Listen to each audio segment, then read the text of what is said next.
যে কোরআন আল্লাহর পক্ষ থেকে নাজিল হয়েছে সেখানে যদি প্রশ্ন করার সুযোগ তোমরা রাখো, তাহলে যে রবীন্দ্রনাথ সে পরকীয়া করতে করতে তার জীবনটা যৌন রোগের মাধ্যমে শেষ হয়ে গেছে, তার সাহিত্য নিয়ে এখানে প্রশ্ন তোলা যাবে না। সে এক সময় বলছিল যে একটা দেশের নাম আছে যেটা বলে দাঁত ব্রাশ করতে হয়, আমি বলি তোর কথা বললে আর কমপক্ষে 100 বার দাঁত ব্রাশ করতে হবে আমার। রাজা রামমোহন রায়কে ইংরেজদের সন্তান বলতে কোনো অসুবিধা আছে? তো তিনি বলতেছেন তিন সারাত বা সুখতান আন্দার তালাব ইন্তেহায় শিশু আগা শেষ আদম। আমাদেরকে উৎপীড়ক বলে গেল, আমাদেরকে জালিম বলে গেল, আমাদেরকে বাঙালি হিসেবে অস্বীকার করলো, সেই বঙ্কিমচন্দ্রের বন্দে মাতারাম গানে কেন আপনি সুর দিচ্ছেন? আপনাকে উত্তর দিয়ে যান, তুমি বাঙালি জাতীয়তার গুরু না? তোমার লোগোতে কেন হিন্দি থাকবে আমাকে বলো। তারা যে অর্থে জামাত ইসলামকে রাজাকার বলতেন, গোলাম আজম সাহেব বা অমুক প্রমুখ রাহিমাহুল্লাহ মারা গেছেন, তো এদের চেয়েও বড় রাজাকার ছিল ত্রিদীপ রায়, যে আমি না খুব নিশ্চিন্তে আছি কারণ দেশের শাসনভার শেখ হাসিনার কাছে আছে। আলহামদুলিল্লাহ ওয়াসসালাতু ওয়াসসালামু আলা রাসূলিল্লাহ। আমার সময় যা ছিল তার থেকে কমে গেছে, এই জন্য আমি স্লাইড কমাই দিয়েছি। আচ্ছা, মেহেদী ভাইয়ের কথা সূত্র ধরে আমি একটা কথা বলতে চাই, যে আমরা ছোটবেলা থেকে শুধু প্রশ্ন শুনে আসছি যে আমরা এটা কেন করছি, আমরা এটা কেন করছি, তাই না? আপনার ছোটবেলায় আপনাদের মনে আছে কিনা যে আমরা ছোটবেলায় একটা প্রবন্ধ পড়েছিলাম, আমাদের টেক্সট বইতে ছিল, যে পূর্ববঙ্গের মুসলমানরা কেন জলকে পানি বলে, কেন তারা মানে জল বলে না? এটা প্রশ্ন ছিল না আমাদের? আচ্ছা, এই প্রশ্নটা কি উল্টা করে করা যাইতো না, যে পশ্চিমবঙ্গের লোকেরা কেন পানিকে জল বলে, কেন তারা জলকে পানি বলে না? এটা প্রশ্ন করা হয়েছে কেন? কেন প্রশ্ন করা হয়েছে? ঠিক আমাদেরকে হীনমন্য করে দেওয়ার জন্য। আপনারা শুনছেন না? আমি একটা প্রশ্ন করি আপনাদের, এটা ওপেন, সহজে সমস্যা হলে আপনারা প্রশ্নের জবাবটা দিতে পারবেন। বাংলা সাহিত্যের অন্ধকার যুগ কোনটা? কে বলবেন? আপনার মাথা ফাটে দিব আমি একটু পরে, দাঁড়ান। কেন বাংলা সাহিত্যের মধ্যযুগ হলো মুসলমানদের শাসনকাল, তো বাংলা সাহিত্যের অন্ধকার যুগ মধ্যযুগটা কেন হবে আমাকে বলেন তো দেখি। মানে কি অপরাধের কারণে সেটা মধ্যযুগটা অন্ধকার যুগ হয়ে গেল? কারণ কি? কারণ হলো আমাদেরকে প্রশ্ন করা হয়েছে, আমাদেরকে হীনমন্য করে দেওয়া হয়েছে যে বাংলা সাহিত্য 1250 থেকে 1350 সাল, এই 100 বছর হলো অন্ধকার যুগ। ঠিক এই সময় ইখতিয়ারউদ্দিন মাহমুদ্দিন বখতিয়ার খলজি বাংলা বিজয় করতেছেন। আমাদেরকে বলা হচ্ছে কি যে বাংলা সাহিত্য, বাংলা ভাষা, বাংলা এটা অনেক আগে ভালো ছিল, আলোকায়নের যুগ ছিল, মুসলমানরা আসার পরে এটাকে অন্ধকারাচ্ছন্ন করে দিছে, তাই না? আমি ঠিক একটা কবির মতো বলতে চাই যে ও আন্ধেরা হি ভালে ঠিক কদম রাহ पर थे रोशनी ले आए मंजिल से बहुत दूर हमें। তুমি আমাকে যে অন্ধকারের কথা বলতেছো, ওই অন্ধকারে আমার জন্য ভালো ছিল, কারণ ওই অন্ধকারে আমাদের পূর্বপুরুষ ইখতিয়ারউদ্দিন মুহাম্মদ্দিন বখতিয়ার খলজি 17 জন সৈন্য নিয়ে লক্ষণ সেনকে পিছনে দরজা দিয়ে পালিয়ে যেতে বাধ্য করছিল। আমরা অন্ধকারে ফেরত যেতে চাই। তো আমরা চাই আপনারা বিভিন্ন সময় বিভিন্ন প্রশ্ন করেন, বিশেষ করে বাঙালি জাতীয়তাবাদ কেন্দ্রিক যে সমস্ত বড় বড় দেবতাকে আমাদের সামনে বসিয়ে দেওয়া হয়েছে এবং তাদেরকে পূজা না করার কারণে আমাদেরকে অপরাধী সাব্যস্ত করা হচ্ছে। আমরা চাই আপনারা তাদের ব্যক্তি জীবন, তাদের লেখনী, তাদের আদর্শ, তাদের জাতীয়তাবাদী চিন্তা ভাবনা নিয়ে আপনারা প্রশ্ন করেন। আপনারা প্রশ্ন করেন আমাদের আলোকায়নের যে বর্তমান যে আলোকের কথা বলে মানুষ তার স্বপ্নের সমান বড়, তাকে আমরা প্রশ্ন করতে চাই যে আপনি বলতেছেন মানুষ তার স্বপ্নের সমান বড়, আপনি এই স্বৈরাচারীর স্বপ্ন নিয়ে স্বৈরাচারীর পা কেন চাচ্ছেন? এই প্রশ্নের জবাব আমাদেরকে দেন, দিতে হবে প্রশ্নের জবাব। কারণ আমরা এতদিন প্রশ্ন শুনে আসছি, আর মেহেদী ভাই বলে গেছেন একটু আগে যে 5ই আগস্টের পরে আমাদের সেই ভয়টা কেটে গেছে। আমরা এখন আর ওই পর্যায়ে যেতে চাই না যে আমাদেরকে কেউ প্রশ্ন করবে কেন আমরা পানিকে জল বলি, এই জন্য আমরা অপরাধী। আমরা এখন কিছু অপরাধী খুঁজে বের করব যে রিয়েলি যারা আসলে অপরাধী হওয়ার যোগ্য। আপনারা দেখতেছেন আমি খুব দ্রুত শেষ করতেছি এবং আমি কিতাবের এটা একবার ছবি সহ দিয়ে দিয়েছি যাতে আবার কপি পেস্ট অনলাইনের মতো লেখক না মনে করেন। তার বই এবং তার বক্তব্য এই পাশে আছে।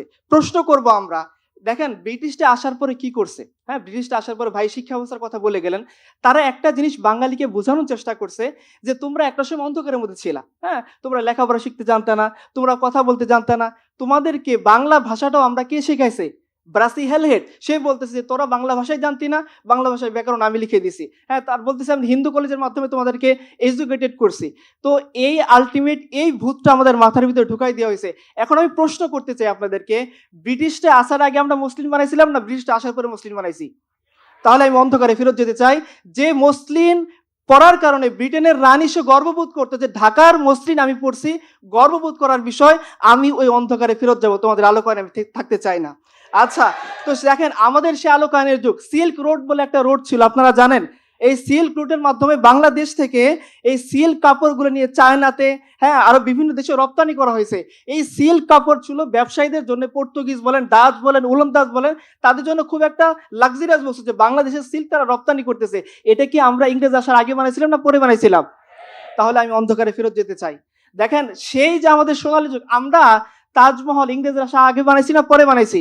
স্যার টমাস রো তিনি আসছেন ব্রিটেন রানীর পক্ষ থেকে সম্রাট শাহজাহানের দরবারে, এসে কলোনিয়ালিজম অবজেক্ট পোস্ট কলোনিয়ালিজম এই বইটার মধ্যে লেখা আছে যে তিনি এসে ব্রিটেন রানীর দেওয়া গিফট খুলতে সাহস পাচ্ছেন না। কেন পাচ্ছেন না? কারণ উনি বলতেছেন যে ব্রিটেন রানী আমাকে যে গিফট দিছে এটা যদি সম্রাট শাহজাহানের দরবারে আমি খুলি, শাহজাহানের যে পাইক পেয়াজ আছে তারা হাসাহাসি শুরু করবে, তারা বলবে যে পোশাক আমাদের পেয়াদারা পরে না ওই পোশাক তুমি আমাদের সম্রাটের জন্য হাতিয়ে আনছো, আমরা ওই অন্ধকারে ফেরত যেতে চাই। ঠিক আছে ইনশাআল্লাহ? আচ্ছা, যদি অন্ধকার না, সেটি আলোকানের যুগ, কিন্তু আমাদেরকে অন্ধকারচ্ছন্ন করে ফেলা হয়েছে কিসের জন্য? মগজে গেঁথে দেওয়া হয়েছে কিসের জন্য? কেন বিসিএসির একটা প্রশ্ন থাকে যে বাংলা সাহিত্যের অন্ধকার যুগ ঠিক তখন যখন মুসলমানরা আসলো হীনমন্য করে দেওয়ার জন্য। আমরা আশা করব আপনারা পদে পদে প্রশ্ন করা শিখবেন। আমরা এখন প্রশ্ন করবো রাজা রামমোহন রায়কে, বাঙালি জাতীয়তাবাদের পুরুষকে, সেই আলোকানের যুগটাকে সে কি বলতেছে দেখেন। প্রথমে লেখা যে আমাদেরকে মুসলিমদের ব্রিটিশরা আসার পরে সেই অত্যাচারী শাসকদের হাত থেকে তারা আমাদেরকে রক্ষা করছে। ইভেন আমরা যে বলি তারা ব্রিটিশদের সন্তান, আমরা বলি না ব্রিটিশদের দূষর, ব্রিটিশদের কি বলে, ব্রিটিশদের দালাল। আপনি দেখেন লাস্ট লাইনটা পড়েন, সে কি বলতেছে দেখেন। সে বলতেছে যে majesty not only as a ruler but also a father and protector. তারা বলতেছে ইংরেজ আমার বাবা, তারা বলতেছে ইংরেজ আমার প্রটেক্টর। তার রাজা রামমোহন রায়কে ইংরেজের সন্তানের মধ্যে কোনো অসুবিধা আছে? তাকে আমরা বাঙালির সন্তান বলে স্বীকৃতি দিতে চাই না। He is a son of ইংরেজ। ওকে, আচ্ছা এখন দেখেন এদের একটা ন্যারেটিভ কি আমাদেরকে। আপনারা জানেন যে বাঙালি সাহিত্যের মধ্যে আপনারা পড়ছেন ম্যাক্সিমাম সবাই, আমরা যদি বলি যে পূর্ববঙ্গের কোন শ্রেণীর মানুষরা মুসলমান হয়েছে বলেন তো দেখি? নিম্ন শ্রেণী। যে বলছেন তারও মাথা বাড়াই দেবেন একটু করে, কারণ আচ্ছা এইটা একটা ন্যারেটিভ যেটা আমাদেরকে হীনমন্য করে তোলার জন্য বানানো হয়েছে। পূর্ববঙ্গের বেশিরভাগ মানুষ বৌদ্ধ ছিল না হিন্দু ছিল? কে বলছে হিন্দু? তারও মাথা ফাটাবো আমি। হ্যাঁ, কি ছিল? তাড়াতাড়ি বলেন, সময় নেই তো আমার। আচ্ছা, বৌদ্ধদের মধ্যে কি ক্লাসিফিকেশন আছে? ব্রাহ্মণ, ক্ষত্রিয়, বৈশ্য, শূদ্র আছে? তাহলে বৌদ্ধ নিম্ন শ্রেণী কিভাবে হলো? প্রশ্ন করবো না আমরা? তুমি আমাদের পূর্ববঙ্গের বেশিরভাগ মানুষ ছিল বৌদ্ধ, আপনি বলতেছেন বৌদ্ধ থেকে কনভার্ট হয়ে তারা মুসলিম হয়েছে। বৌদ্ধদের মধ্যে তো ক্লাসিফিকেশনই নাই, যদিও ক্লাসিফিকেশনটা একটা জাহিলিয়া ধারণা, এটা আসলে আলটিমেট অন্ধকার। আলো তো সেটাই যে রাসূলুল্লাহ সাল্লাল্লাহু আলাইহি সাল্লাম বলে গেছেন, সাদার উপরে কালোর, কালোর উপরে সাদার, আরবের উপরে অনারবের কোনো অধিকার নাই, যদি থাকে সেটা হলো তাকওয়া, এইটা আলো। তো তোমরা যে বলতেছো যে অন্ধকার, তোমরা যে বলতেছো যে নিম্ন শ্রেণীর মানুষ, আমাকে বলতে দেন যে সে নিম্ন শ্রেণীর মানুষটা আলটিমেট কারা ছিল? এখানে তো সংখ্যাগরিষ্ঠ কখনো হিন্দু ছিলই না, ইভেন এখানে কখনো হিন্দু ছিলই না। এই প্রশ্নটা আপনারা খুব অবাক হয়ে যাচ্ছেন। এটা আমি দায়িত্ব নিয়ে বলতেছি, হিন্দু ধর্ম আলটিমেট পূর্ববঙ্গে ভালোভাবে প্রচারই হয়নি কখনো। যারা ছিল বিভিন্ন আদিবাসী ধর্ম, হিন্দু ধর্মের বাইরে আর কোনো ধর্ম ছিল না। শৈব ধর্ম, শাক্ত ধর্ম, জৈন ধর্ম, এগুলো কোথায় গেল? ম্যাক্সিমাম মানুষ তো এগুলো এই ধর্ম অনুসারী ছিল। তাহলে তোমরা যে গোটা জনসংখ্যাকে বলতেছো বৌদ্ধ, আবার এর মধ্যে ম্যাক্সিমাম ছোট্ট একটা হিন্দুর মধ্যে আবার অনেকগুলো ভাগ, আবার তোমরাই বলতেছো যে পূর্ববঙ্গের ম্যাক্সিমাম লোক হচ্ছে নিম্ন শ্রেণী থেকে উঠে আসা। হোয়াই? সেটা কিভাবে? আমাকে এই প্রশ্নের জবাবটা আমাদের দিতে হবে। তো দেখেন এই যে রংকলার বন্ধ, আমি এটা স্কিপ করে যেতে চাই শুধু একটু দেখানোর জন্য যে আমাদের অবস্থান তারা কোথায় নিচ্ছে। দেখেন কি বলতেছে, বলেন। ম্লেচ্ছের অবস্থান কোথায় জানেন? বলেন তো ম্লেচ্ছের অবস্থান কোথায়? ব্রাহ্মণ, ক্ষত্রিয়, বৈশ্য, শূদ্র, এরপরে যাদের কোনো ক্লাস নাই তারা হচ্ছে ম্লেচ্ছ, তারা হচ্ছে জবন, তারা হচ্ছে নেড়ে। আমরা দেখতে চাই যে আমাদের এই সমস্ত বড় বড় ভগবানরা যাদের পদতলিতে পূজার বেদী অর্পণ না করার কারণে আমাদেরকে প্রশ্ন করা হয়, তারা আমাদেরকে কোন চোখে দেখতো? দেখেন তারা আমাদের কি বলতেছে, দেখেন।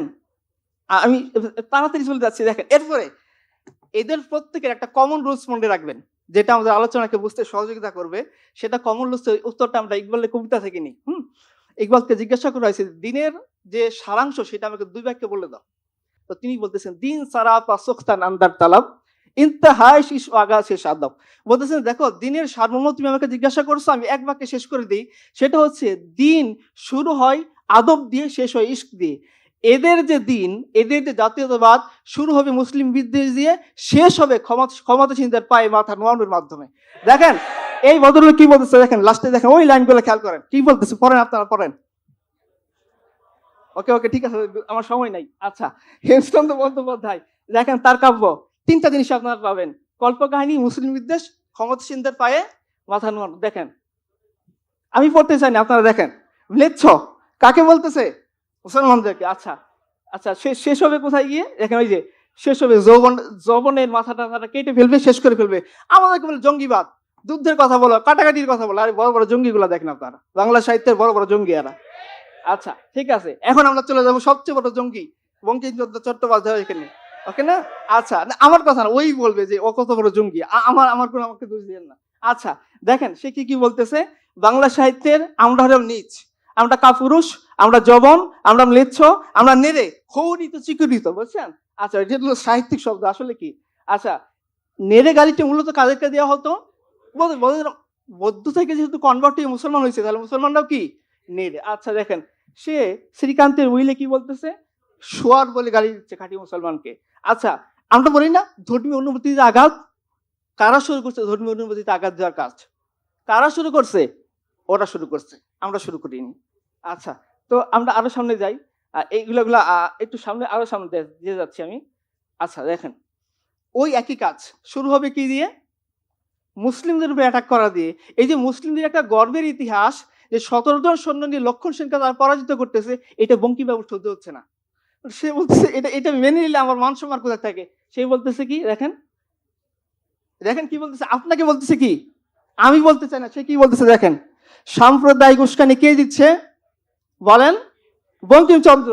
সাম্প্রদায়িক সম্প্রীতি কে নষ্ট করতেছে? কি বলতেছে তারা আমাদেরকে? কোলাঙ্গার। এখন আপনারা যদি মেনে নেন আমার কোনো বিষয় নেই, আপনি তাকে পূজা করতে পারেন, আমি পারতেছি না, আমাকে দুঃখিত, মাফ করে দিন। আচ্ছা, সে বলতেছে কি দেখেন, ওই যে গো হত্যাকারী খৌরিত চিকুর মুসলমানের লিখিত সিয়ারুল মুজাক্কিরিন নামের গ্রন্থ পড়ে দেখলে মুসলমানদের ইতিহাস নেই লেখা। সে আমাদেরকে একদিকে বলতেছে আমরা কোলাঙ্গার, আরেকদিকে কি বলতেছে? আচ্ছা লাস্টে কি বলতেছে? আমাদের কি বলতেছে? জালিম। ওই যে কথা একটু আগে আমাদের সামনে রাজা রামমোহন রায় বললো যে জালিমদের অত্যাচার থেকে মুক্তি দিচ্ছে কারা? একই কথা সে আবার রিপিট করতেছে। বলেন সম্প্রীতি কে নষ্ট করে? বলেন বলেন, মুখস্থ করতে হবে এখান থেকে। কারা নষ্ট করে? এরা নষ্ট করে, আমরা নষ্ট করি না, আমাদের সাহিত্যে এগুলো কোনো কথাবার্তা নাই। আচ্ছা দেখেন, একটু দেখেন এখানে সে কি বলবে, যে আমরা যে বলি না অনেকে এখন জাতে ওঠার জন্য বাঙালি হওয়ার স্বপ্ন দেখেন, তাই না?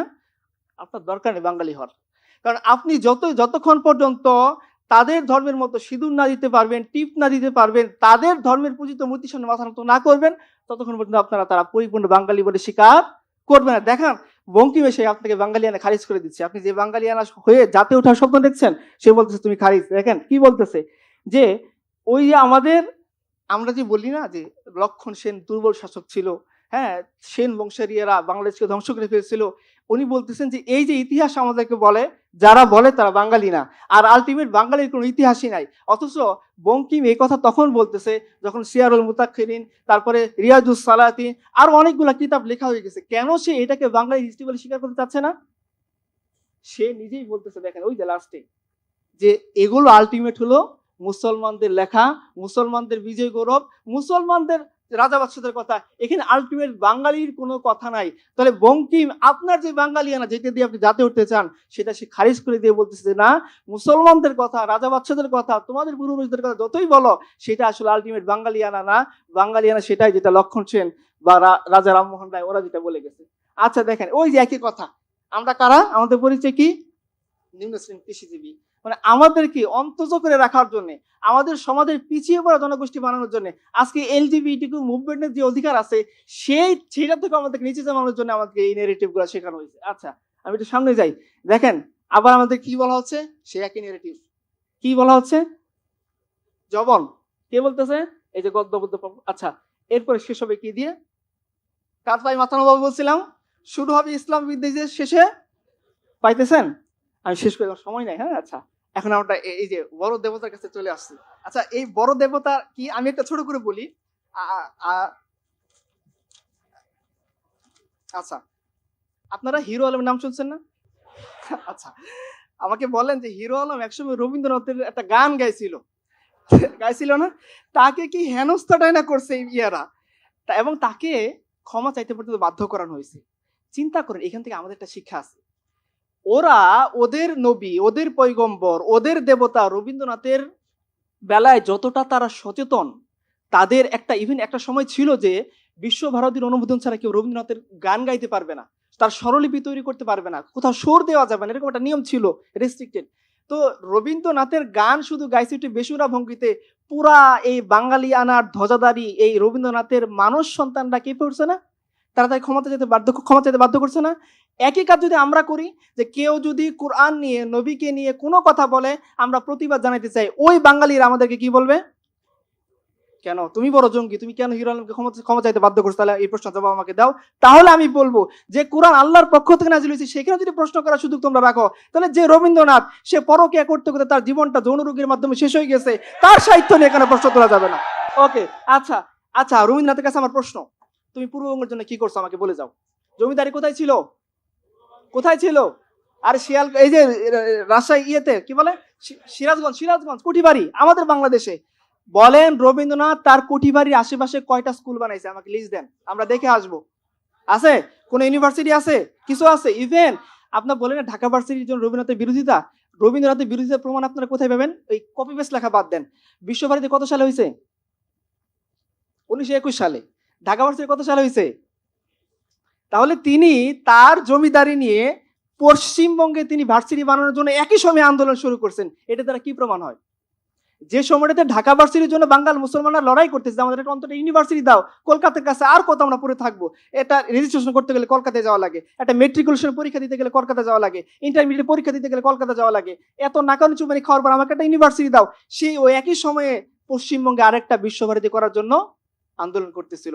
আচ্ছা, আমি যদি প্রশ্ন করতে চাই, পূর্ববঙ্গের আবহাওয়া রবীন্দ্রনাথ বানাইছে, আপনি বলেন পূর্ববঙ্গের কয়টা মানুষের কথা রবীন্দ্রনাথের সাহিত্যে আছে? আছে? কয়টা মানুষের কথা আছে? একটা লোকের কথাও এখানে নেই। শুধু এটা আমাদের কথা না, পুরা রবীন্দ্রনাথের লেখাজোখা পড়ে দেখেন, আপনি মুসলমানের কোনো অবস্থান এখানে খুঁজে পাবেন না। এখন আমাকে বলেন যে কেন আপনার সাহিত্যে আপনার প্রজারা অনুপস্থিত? যে প্রজার ঘামের ট্যাক্সের টাকা আপনি রবীন্দ্রনাথ হয়েছেন, যে সিরাজগঞ্জের আবহাওয়া আপনাকে রবীন্দ্রনাথ বানাইছে, যে কুঠিবাড়ির আবহাওয়া আপনাকে কবি বানাইছে, সেই কুঠিবাড়ির মানুষজন, সেই প্রজাগণ, সেই শিয়ালদহের সেই সমস্ত আপনার উৎপীড়ক, আপনি যাদের উপর নিপীড়ন করছেন, সেই সমস্ত প্রজারা কেন উপস্থিত? এই প্রশ্ন জবাব আমাকে দিয়ে দেন।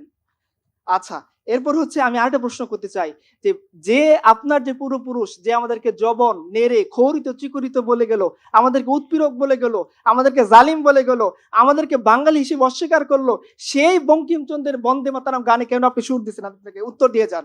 আমি আরো প্রশ্ন করতে চাই রবীন্দ্রনাথকে, আপনারা ছোটবেলায় পড়ছেন না, ধান ফুরালো পান ফুরালো বর্গি এলো দেশে, বুলবুলিতে ধান খেয়েছে খাজনা দেব কেসে।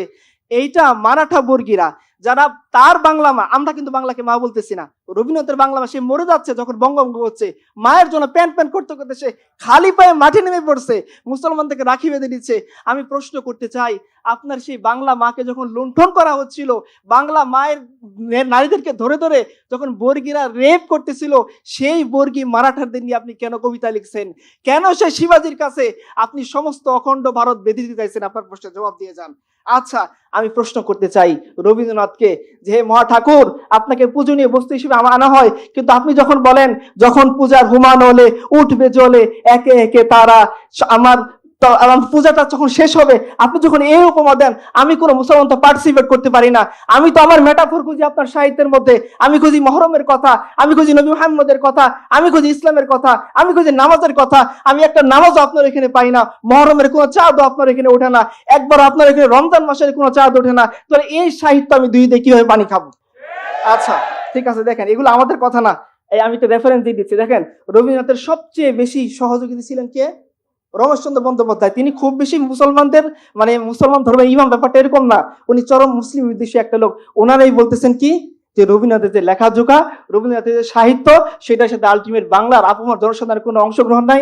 সেকেন্ড যে তার আপনার রেফারেন্স দেখতে পাচ্ছেন, তিনি হচ্ছেন আহমদ শরীফ, তার সাথে বাংলার মুসলমানের তেমন সম্পর্ক নাই। তারাই বলতেছেন যে আলটিমেট রবীন্দ্রনাথ যাকে তোমরা গুরু হিসেবে উপস্থান করতেছ, সে আলটিমেট হিন্দুর গুরু, সে আলটিমেট ব্রাহ্ম ধর্মের গুরু, সে আলটিমেট বিধর্মীদের গুরু। মুসলমানের সাথে তার সাহিত্য, তার লেখাজোখা, তার আইডিওলজির কোনো সম্পর্ক নাই। আচ্ছা, এখন আমরা বললাম যে রবীন্দ্রনাথ লিখছেন মুসলমানদের সম্পর্কে কম, কি লিখছেন সেটাই আপনি দেখেন। এটা কার? রবীন্দ্র রচনাবলী অচলিত সংগ্রহে, বিশ্বভারতীর বই। দেখেন এই যে আপনারা যারা রবীন্দ্রনাথকে বাঙালি জাতীয়তাবাদের গুরু মনে করেন না, বিশ্বভারতীর লোগোটা দেখেন তো কি দিয়ে লেখা? কি দিয়ে লেখা? আরে হিন্দিতে লেখা, বিশ্বভারতীর গুরু। প্রশ্ন করেন কেন হিন্দি থাকবে এখানে? তুমি বাঙালি জাতীয়তার গুরু না, তোমার লোগোতে কেন হিন্দি থাকবে আমাকে বলো। আচ্ছা, তো দেখেন ওইখানে কি বলতেছে, মুসলমানকে কি বলতেছে দেখেন। ও কিন্তু তার কিতাব, আমি কিন্তু কিছু এডিট করিনি, আমি জাস্ট তার কিতাবটার পৃষ্ঠাটা আপনাকে এই পাশে দিয়ে দিয়েছি। কি বলতেছে, ওই যে ম্লেচ্ছ সেনাপতি মোহাম্মদ ঘুরি তস্করের মতো আসে আক্রমিত দেশ, কাকে কি বলতেছে, সেই একই কথা যে কথা বঙ্কিম তাকে শিখাই গিয়েছে, সেই কথাই সে বলতেছে। আরো দেখেন সে কি বলতেছে দেখেন, সঞ্চিতার ভিতরে মুঘল শিখের রণের সাথে লাস্টের লাইনটা পড়েন, মত্ত মুঘল রক্ত পাগল দিন দিন গরজনে। মুসলমানদেরকে সে কিভাবে চিহ্নিত করতেছে, রক্ত পাগল। তাহলে সাম্প্রদায়িক উস্কানি হয় না? এখন আপনারা সিদ্ধান্ত নেন, আমার কিছু করার নাই। আচ্ছা, এরপরে দেখবেন আরো কিভাবে মুসলমানকে চিত্রায়ন করতেছে। আপনারা দেখেন যে এই যে যুদ্ধ শেষে মুসলমানদের হাতে কিছু হিন্দু বন্দী ধরা পড়লো, যার মধ্যে একটা নাম হলো বন্দা। তাকে মুসলমান কাজী অর্ডার দিতেছে যে তুমি নিজ হাতে তোমার সন্তানকে হত্যা করবে। এই যে দেখেন বলতেছে। তাহলে মুসলমান আলটিমেট, রবীন্দ্রনাথ লিখছেন মুসলমান কিনে খুবই কম, কিন্তু যতটুকু লিখছেন সেখানে কি লিখছেন আমি কিছু বলতে চাই না, এটা ফটো আপনারা দিবেন ইনশাল্লাহ। আচ্ছা, এরপরে দেখেন কি বলতেছে সে, লাইনগুলো পড়েন কি বলতেছে সে। স্লাইড আপনারা পাবেন ইনশাল্লাহ, এগুলো গোপন কিছু না, পাই যাবেন ইনশাল্লাহ। কি বলতেছে সে, কি বলতেছে দেখেন। মুসলমানরা যে অত্যাচারী ছিল, কিন্তু তাহাদের সহিত আমাদের অনেক বিষয়ে সমকক্ষতার সাম্য ছিল, সুতরাং মুসলমান আমাদেরকে পীড়ন করিতে পারিত। তার মানে আলটিমেট বঙ্কিম যে তাকে যে কথাগুলো শিখাই গেছে সেগুলো কি করতেছেন সে। আচ্ছা, তারপরে দেখেন, আমি তাড়াতাড়ি শেষ করি কারণ আমাকে আরেকটু সামনে যেতে হবে, কারণ আমাকে আসতে হতে বর্তমান সময়ের মধ্যে। আচ্ছা, এগুলো সব লেখা আছে সে। আচ্ছা, এইখানে দেখেন, এটি হলো লাস্ট যেটা আমি বলতে চাচ্ছি, যে আপনারা যে ন্যারেটিভে বিশ্বাস করেন এই ন্যারেটিভটা আলটিমেট আপনাদেরকে গিলাইতে চায় যে বাঙালি মুসলমান, পূর্ববঙ্গের মুসলমান হচ্ছে নিম্ন শ্রেণীর। এই গালিটা আপনাদেরকে রবীন্দ্রনাথ দিয়েছেন। ওই যে দেখেন কি বলতেছে দেখেন, কয়েকটা আপনাদের ডেজিগনেশন কি কি দিয়েছে খেয়াল করেন। ইতর শ্রেণীর, অবিবেচক মুসলমান, নিম্ন শ্রেণীর মুসলমান, এবং লাস্টে কি বলতেছে, কেহ বলিল মুসলমানদের বসতিগুলো একেবারে উড়াইয়া পুরিয়া পুরাইয়া দেওয়া হোক। চলেন রবীন্দ্রনাথকে আমরা পূজা করি। আচ্ছা, এইবার দেখেন এখানে শেষ না তো, আরো আছে, নাউজুবিল্লাহ আরো বলতে হবে আপনাকে কয়েকবার। আচ্ছা দেখেন, রবীন্দ্রনাথ শিবাজী উৎসব আছে না, আমি এটা কি বললাম, বাল গঙ্গাধর তিলক এরা মিলে হিন্দু মেলা চালু করছে। এরা মিলে চালু করছে কি, গোরক্ষিণী সভা। গোরক্ষিণী সভার মূল কাজ কি ছিল, যে সমস্ত মুসলমানরা গরু খায় তাদেরকে পিটিয়ে সুদা করে ফেলা।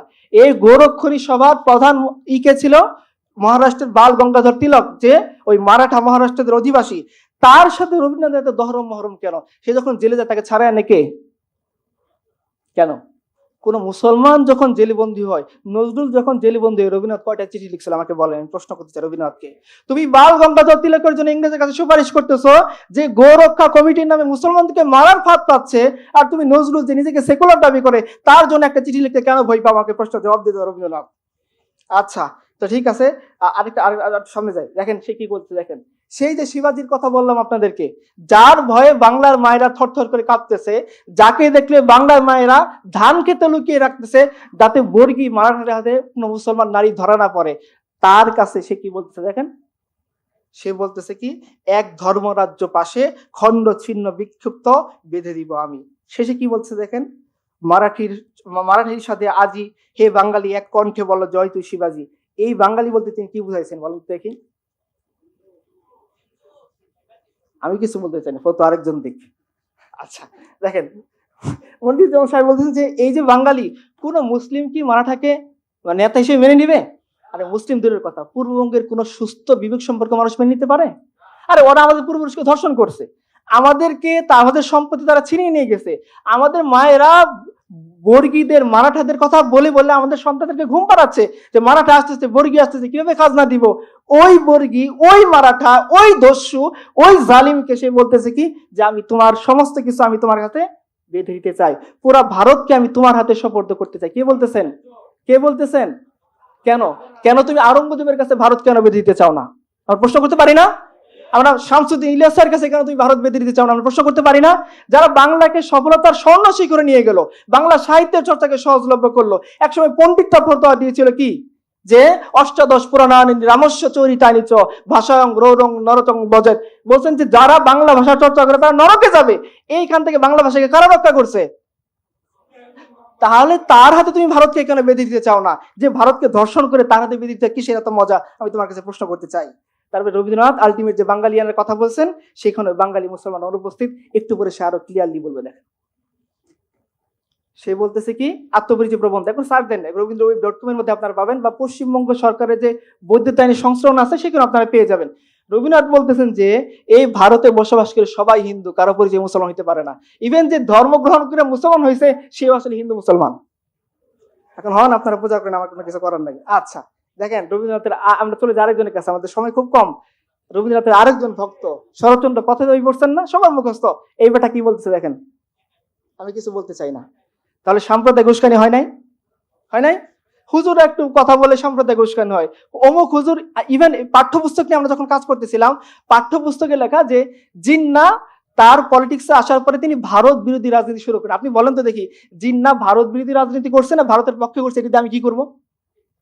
তার মানে আলটিমেট তারা বানাইতেছে কি, ভারত বিরোধিতা হইতেছে কি তোমার বাঙালিয়ানা ইমান থাকার লক্ষণ। আর ও বলতেছে কি, ভারতটা আলটিমেট কার দেশ?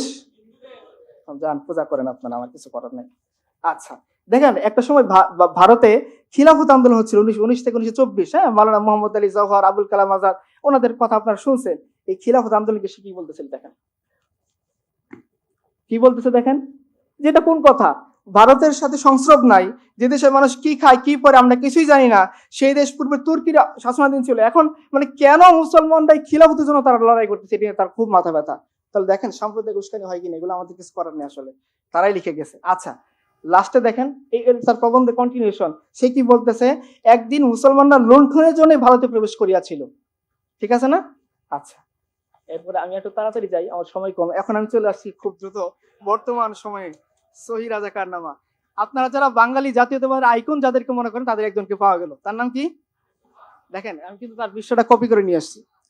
বাংলাদেশের নতুন সময়ের ইসলাম বিদ্বেষ সাহিত্যের, দেখেন বলতেছে কি সহি, ছবিটা কি, ছবিটা কি দেখেন তো, মুসলমানদের না। আচ্ছা আমি আপনাকে একজন রাজাকারের নাম বলি যে চাকমা ছিল, তাকে আপনারা চিনেন? বলেন তো কি নাম? ত্রিদীপ রায়। কিন্তু আমি জাস্ট বোঝানোর জন্য বলতেছি, তারা যে অর্থে জামাত ইসলামকে রাজাকার বলতেন, গোলাম আজম সাহেব বা অমুক প্রমুখ রাহিমাহুল্লাহ, ওনারা মারা গেছেন, তো এদের চেয়েও বড় রাজাকার ছিল ত্রিদীপ রায়। সে পাকিস্তান চলে যায় দেশ বিভাগের পরে, গিয়ে পাকিস্তানের আজীবন পাকিস্তানে সে মন্ত্রী ছিল। চাকমা রাজা ত্রিদীপ রায়ের ছবি এখানে কেন নাই? কেন তুমি এই ছবিটা আনছো? আমাকে প্রশ্ন জবাব দিতে হবে। ওই মহিলারা কি দোষ করছে যে বোরকা পর্দা পরে আছে? ও কি রাজাকার? ও কি রাজাকার? যদি রাজাকার বলো তাহলে আমরা বলবো তুমি কে, আমি কে? মনে রাখো আমরা জেগে উঠছি এখন ইনশাআল্লাহ। দেখেন সে কি করছে, এটার মধ্যে কি করছে দেখেন, দেখেন কি করছে সে। এটা সম্পর্কে জানে সহি রাজাকার নাম, একটু দেখেন আপনি। প্রত্যেকটার সাথে ক্ষমতা, আমি কি বলছিলাম, শুরু হবে ইসলাম বিদ্বেষ দিয়ে, শেষ হবে কোথায় গিয়ে? ক্ষমার সাথে সুন্দর। দেখেন এইটা লেখা হয়েছে কোথায়? পূর্বাভাস পত্রিকায়, সন্দেশ শেষে দেখেন শিশির ভট্টাচার্য। আমরা যদি এখন বলি যে উনি সাম্প্রদায়িক উস্কানি দিচ্ছেন, অপরাধ হবে? শিশির ভট্টাচার্য কার্টুন তিনি একে দিয়েছেন, উৎসর্গ করা হয়েছে কাকে দেখেন? আপনারা বলেন। আমি এই দুইটার নাম নিতে চাই না, তাহলে আমার দাঁত ব্রাশ করতে হবে। আচ্ছা ঠিক আছে না? এখন দেখেন সে কি বলতেছে। আচ্ছা আপনারা স্লাইড পেয়ে যাবেন। আচ্ছা এটা দেখেন। আচ্ছা দেখেন সে কি বলতেছে, এইটার মধ্যে কি বলছে সহি রাজাকার নামাতে, দেখেন আপনার অন্তরটা কেঁপে উঠবে। আমি একটু আগে বলছিলাম কেন আমি হিরো আলমের প্রসঙ্গটা জানছি, এটা বলার জন্য আপনাকে রবীন্দ্রনাথের 2 লাইন হিরো আলম গাইছে, একটু বেসুরে ভঙ্গিতে গাইছে, তাকে ধরে নাকে খত দিতে বাধ্য করা হয়েছে। আমাদের কোরআনকে সে কি করছে দেখেন, সূরা ফাতিহার প্রথম আয়াত কি, দ্বিতীয় আয়াতে শুরু হয় কি, সমস্ত প্রশংসা। সে কি লিখেছে দেখেন, আপনারা পড়েন, আমি পড়তে পারবো না, আমাদের গা গরম হয়ে যাবে। সে বলতে সমস্ত প্রশংসা রাজাকার করেন। সূরা ফাতিহার দ্বিতীয় আয়াতে কি বলতে, সূরা ফাতিহা আমরা কেবল তোমার প্রশংসা করি, তোমার কিছু সাহায্য। সে কি বলছে দেখেন, আর তোমরা রাজাকারের প্রশংসা করো, রাজাকারের কাছে সাহায্য প্রার্থনা করো। আমি কিছু বলি না, সে বলছে এগুলা। আচ্ছা আমরা জানি সূরা দুহার 4 নম্বর আয়াতে কি বলা হয়েছে, নিঃসন্দেহে তোমাদের জন্য পরবর্তী যুগ পূর্ববর্তী যুগের চেয়ে ভালো। আল্লাহ সুবহানাহু ওয়া তাআলা উদাহরণ দিতে এই কথা করে বলছেন বিভিন্ন জায়গার মধ্যে। আমি ছিল কি লিখতেছেন, ওকে আচ্ছা। তারপরে দেখেন আমরা সূরা নিসার 3 নম্বর আয়াতে কি দেখতে পাই, আর তোমরা ভয় করো, যে আল্লাহ সুবহানাহু ওয়া তাআলা যে বিয়ের আয়াতটা বর্ণনা করছেন সেখানে দেখেন আনিস ছিল এটা বিবৃতি কি লিখছে, আরো দেখেন শেষ না তো এখানে, এগুলো পড়েন আপনারা, এগুলো পড়েন। আল্লাহ সুবহানাহু ওয়া তাআলা বলছেন যে আমি কি আগের লোকদেরকে ধ্বংস করে দিইনি? সে বলতেছে গেলিলিও নামের এক পাপিষ্ঠ অতীতে সত্য অস্বীকার করিয়াছিল এবং সে কি চরম শাস্তিপ্রাপ্ত হয় নাই? একেবারে কোরআনের অনুদিত টোন সে ব্যবহার করতেছে প্রত্যেকটা লাইনের মধ্যে। সূরা নাবার 31 থেকে 34 নম্বর আয়াতকে সে ব্যঙ্গ করে দিতেছে। আর তাহাদের জন্য সুসংবাদ, তাহাদের জন্য অপেক্ষা করিতেছে রাষ্ট্রের শীর্ষপদ আর অনন্ত যৌবনা নারী আর অনন্ত যৌবন তরুণ। কে আছে যে উত্তম সন্দেশ মসৃণ তল দেশ। আমি আর পরটা পড়তে পারবো না, কারণ আমার খুব লজ্জা লাগতেছে এটা পড়তে। আচ্ছা, আপনি দেখেন শেষ কি বলতে দেখেন। আচ্ছা, এখন আমরা চলে যাই আরেকজনের কাছে। আমি জানি এই কথাটা অনেকে মানতে চাইবেন না, এখন আমার কিছু করার নেই, আলটিমেট আমার কিছু করার নেই। এর আগে এখন আপনারা বলতে পারেন যে তার ভাইয়ের কথাটা আপনি কেন স্কিপ করে গেলেন। আমি তার ভাইকে আলোচনা আসার যোগ্যই মনে করি না, কারণ আমরা দেখতেছিলাম যখন আমাদের স্বৈরাচার পুরো দেশের একেবারে একজন রিকশাওয়ালা, একজন কৃষিজীবী, একজন ফকির কেউ পর্যন্ত সে জুলুমের করাল গ্রাসে আবদ্ধ করে রাখছিল, তখন ওই বদমাসটা বলতেছিল কি যে আমি না খুব নিশ্চিন্তে আছি, কারণ দেশের শাসনভার শেখ হাসিনার কাছে আছে। আমরা তার নামটা বললাম, সে এক সময় বলছিল যে একটা দেশের নাম আছে যেটা বলে দাঁত ব্রাশ করতে হয়। আমি বলি তোর কথা বললে আর কমপক্ষে 100 বার দাঁত ব্রাশ করতে হবে আমার। আমি তোমাকে আলোচনায় আনলাম না। এবং মনে রেখো তুমি একটা কথা, মিলে খাক মে আহলে শাহ कैसे कैसे মাকি হো গই লা মাকা कैसे कैसे हुए नामवर बेनिशा कैसे कैसे जमी खा गई आसमां कैसे कैसे।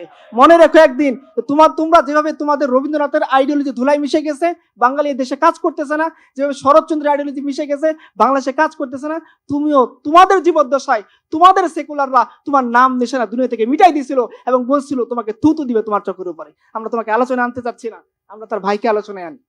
কারণ কেন আনতেছি, কারণ সে হলো মানে খুব আমাদের সবার কাছে তরুণরা খুব গদগদ হয়ে যায়, তাই না? পূজনীয় হুমায়ুন পড়লে সবাই একেবারে গদগদ হয়ে যায়। আচ্ছা, আমার আর একটু সময় আছে, আমি সাহস করে এই জন্য কথাগুলো বলতেছি। আচ্ছা, আমাকে বলা লাগবে না, আমি সময়ের আগে শেষ করে দেবো ইনশাল্লাহ। তো আচ্ছা, না না না সময় নেবো না, সময় আরো আলোচক আছে ভাই, না না আরেকদিন ইনশাল্লাহ। আচ্ছা দেখেন, এই হলো আমাদের পূজনীয় আরেকজন ব্যক্তি, তার নাম কি? আচ্ছা, এখন যারা হুমায়ুন পড়ছেন বা হুমায়ুন দেখছেন, হুমায়ুন পড়াও যায়, হুমায়ুন কেন দেখা যায়? আচ্ছা, ওটা কেন দেখা যায় এটা আপনারা জানেন। আচ্ছা, আমাকে বলেন যে হুমায়ুনের চরিত্রে আপনারা লেখনীতে একটা মালনা পাইতেন? পাইতেন না? সবসময় মালনা পাইতেন? আপনি না করেন কেন? প্রত্যেক প্রায় ক্যারেক্টারিস্টিক একজন মালনা থাকবে না? আমাকে বলেন তো ওই মালনার কাজ কি থাকে? হয় মালনা ক্ষমতাসীনদের সাথে দাবা খেলে, হয় মালনাকে আনা হয় জোর করে কেউ একজন বিয়ে করবে, 9 নম্বর বিপদ সংগতে চলে যান। একজন মরে গেছে, জোর করে তাকে মৃত সাজানো হয়েছে, মালনাকে বলছি আপনি কালেমা পড়েন, দৌড় পড়েন। মানে মালনার চরিত্রটাই আসলে আলটিমেট কি? তার কাজ হচ্ছে ক্ষমতাসীনদের খয়ের কাহি করা, ক্ষমতাসীনদের সাথে কি বলে দাবা খেলা, ক্ষমতাসীনদের যেদিকে বলবো ওইদিকে বলা, সে দৌড় দিতে বলে দৌড় দেওয়া, তাই না? আমরা এখন একজন মালনা চরিত্র দেখতে চাই তার মধ্যাহ্ন উপন্যাসের মাধ্যমে। এবং এই কথা আমি বলতাম না, আমি উপন্যাসটা এখানে আনতাম না। আমি কেন আনছি? এখানে দুইটা ক্যারেক্টার আপনারা খুঁজে পাবেন। একজন হরিচরণ বাবু, তিনি কি শাইখুল হাদিস হরিচরণ বাবু। তারপরে কি দেখেন, তিনটা ক্যারেক্টার আপনারা খেয়াল করেন। একজন হচ্ছে হরিচরণ বাবু, আরেকজনকে খুব আনফরচুনেটলি, খুব কষ্টের সাথে আমাকে বলতে হচ্ছে, সে মাওলানা ইদ্রিসকে বানাইছে জেনাকারী। সে মাওলানা ইদ্রিসকে বানাইছে তার ওয়াইফ রঙ্গিলা ড্যাশ বাড়িতে আশ্রয় নিছে। সে বানাইছে যমুনা নামের একজন হিন্দু মহিলা, সে মাওলানা ইদ্রিস থাকে একাকী বনের একটা ঘরে, রাতের বেলা সে আসে তার সাথে কথা বলে এবং তার উলঙ্গ কাপড় পরা অবস্থায়। আপনারা আমাকে বলেন এগুলো কি? এগুলো কি? দেখেন, প্রশ্ন করতেছে, আপনারা এটা পড়ে দেখেন যে এই যে তুমি আমার সাথে কথা বলতেছো অন্ধকার রাতে, এগুলো কি পাপ না?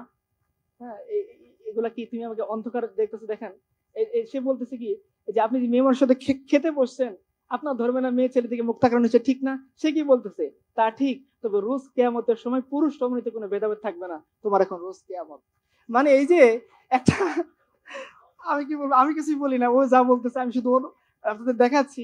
তো আরো আছে, আমি আর কি বলবো। এই দেখেন, আরেকটা মাওলানা আছে, আমি বললাম যে কোন মাওলানা কথা, মাওলানা ইদ্রিসের অপরাধ প্রমাণ করার জন্য আরেকটা মাওলানা আছে, তার নাম হচ্ছে মাওলানা আব্দুল করিম কাশেমপুরি সাহেব। কাশেমপুরি কিন্তু কি ফতোয়া দেওয়া হচ্ছে দেখেন, ফতোয়াটা আপনারা পড়েন।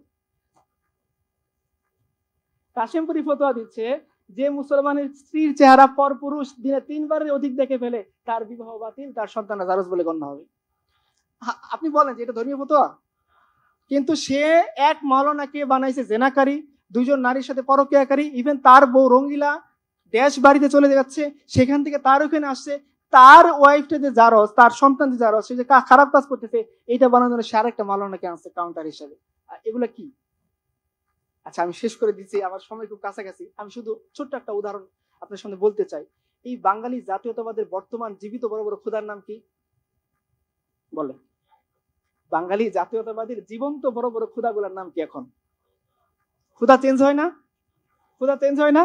इस दौर में मैं और है जाम और साकी ने बिना की रविश लुत्फ सितम और मुस्लिम ने भी तामीर किया अपना अपना हरम और तहजीब के आजर ने तरशवाई सनम और इंताजा खुदा में बड़ा सबसे वतन है जो पिरहान इसका ही मजहब का कफन है। এই যে বলছেন ইকবাল বলছেন না যে খুদা চেঞ্জ হয়, খুদা নতুন নতুন ভার্সন নিয়ে আসে, শিরক নতুন নতুন ভার্সন নিয়ে আসে। বাঙালি জাতীয়তাবাদের বর্তমান বড় বড় খুদা, কয়েকটা খুদার নাম বলেন তো। আনিসুজ্জামান, ওর জাফর ইকবাল কথা আমি বলে বেশি ভাই, দাঁত ব্রাশ করতে হবে আমার। আচ্ছা মাফ চাই। আচ্ছা আমি বলতে চাইলে আপনাদের প্রেসারে বলছি, এখন আমি কি করবো বুঝতেছি না। আচ্ছা আব্দুল আবু সাইদ, আরো দেখেন আপনি আনিসুজ্জামান, আরেকটা কথা দাঁত ব্রাশ করে, আর কিছু মুরগি টুরগি কি আছে না? আছে না আরো? আচ্ছা আরো আছে কি মুতমামুন টুতমামুন কি জানি কিছু আছে না? আচ্ছা আপনি বলেন, যখন দেশের সাধারণ মানুষজন, একটা অটোওয়ালা, সে সারাদিন তার ঘাম পরিশ্রম দিয়ে নিজের টাকায় কেনা অটো অথবা ভাড়ায় কেনা অটো চালায়, তাকে রাস্তায় দাঁড়িয়ে দুইটা স্টপেজের মধ্যে 30-60 টাকা ভাড়া দিতে হয়, 600 টাকা জমা দিতে হয়। দিন শেষে সে যখন অটোটা নিয়ে বাড়িতে চলে যায়, এই গুন্ডাগুলা তাকে ধরে ওইখান থেকেও চাঁদা কালেক্ট করে। একজন সবজি বিক্রেতা যখন সে রাস্তায় সবজি বিক্রি করে, ওইখান থেকে তাকে চাঁদাবাজি করা হয়। একজন ট্রাকওয়ালা যখন সে ট্রাক নিয়ে ঢাকায় ঢোকে, হাইওয়ে পুলিশ তার থেকে চাঁদাবাজি করে। একটা পুরা দেশ থেকে 60,000 কোটি টাকা, 30,000 কোটি টাকা, 3,000 কোটি টাকা এইভাবে নামে বেনামে যারা পাচার করে নিয়ে যাচ্ছিল, এই পুরা রেজিমকে কারা সাপোর্ট দিয়েছে? বাঙালি জাতীয়তাবাদের নতুন খুদারা। কারণ বলছিলাম এই খুদাদের মূল থিওরি কি থাকে, মূল উসুল কি? মূল উসুল হচ্ছে তারা মুসলমানদের বিরোধিতা করবে, দিন শেষে গিয়ে কার কাছে মাথা নোয়াবে? ক্ষমতাসীনদের কাছে।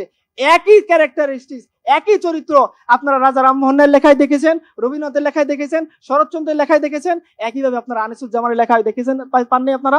অধ্যাপক আব্দুল আবু সাইদ, শেষ করে দিচ্ছি, প্রথম আলো তার রিপোর্ট আসছে, সে যখন আন্দোলন সময় হেঁটে যাচ্ছে, জিজ্ঞাসা করা হচ্ছে আপনি কি আন্দোলনের সাথে একতা পোষণ করে হেঁটে যাচ্ছেন? বলছেন না, আমার গাড়ি নষ্ট হয়ে যাচ্ছে সেই জন্য হেঁটে যাচ্ছি।